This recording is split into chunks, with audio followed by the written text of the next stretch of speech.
कहानी का नाम चावल का दाना। एक भिखारी एक दिन सुबह अपने घर के बाहर निकला। त्योहार का दिन है।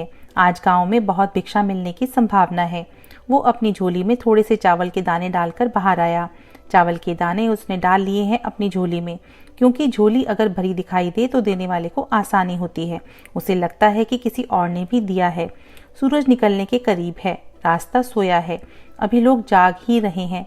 मार्ग पर आते ही सामने से राजा का रथ आता हुआ नजर आता है। सोचता है आज राजा से अच्छी भीख मिलेगी। राजा का रथ उसके पास आकर रुक जाता है। उसने सोचा, धन्य है मेरा भाग्य, आज तक कभी राजा से भिक्षा नहीं मांग पाया, क्योंकि द्वारपाल बाहर से ही लौटा देते हैं। आज राजा स्वयं ही मेरे सामने आकर रुक गया है। भिखारी ये सोच रहा होता है कि अचानक राजा उसके सामने एक याचक की भांति खड़ा होकर उससे भिक्षा देने की मांग करने लगता है। राजा कहता है कि आज देश भर पर बहुत बड़ा संकट आया है। ज्योतिषियों ने कहा है कि इस संकट से उबरने के लिए यदि मैं अपना सब कुछ त्याग कर एक याचक की भांति भिक्षा ग्रहण करके लाऊंगा, तभी इसका उपाय संभव है। तुम आज मुझे पहले आदमी मिले हो, इसलिए मैं तुमसे भिक्षा मांग रहा हूँ। यदि तुमने मना कर दिया तो देश का संकट टल नहीं पाएगा, इसलिए तुम मुझे भिक्षा में कुछ भी दे दो। भिखारी तो सारा जीवन मांगता ही आया था, कभी देने के लिए उसका हाथ उठा ही नहीं। सोच में पड़ गया कि ये आज कैसा समय आ गया है। एक भिखारी से भिक्षा मांगी जा रही है और मना भी नहीं कर सकता। बड़ी मुश्किल से एक चावल का दाना निकालकर उसने राजा को दिया। राजा वही एक चावल का दाना ले खुश हो आगे भिक्षा लेने चला गया।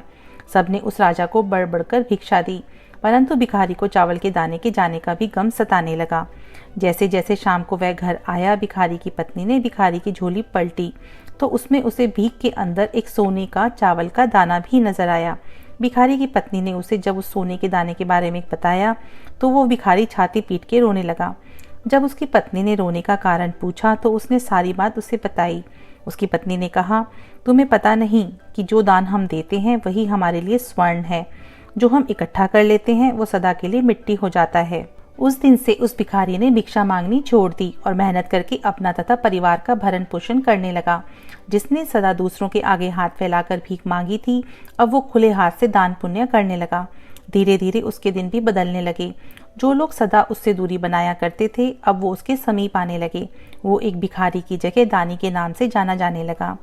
शिक्षा। जिस इंसान की प्रवृत्ति देने की होती है उसे कभी किसी चीज की कमी नहीं होती, और जो हमेशा लेने की नियत रखता है उसका कभी पूरा नहीं पड़ता। ओम साईं राम।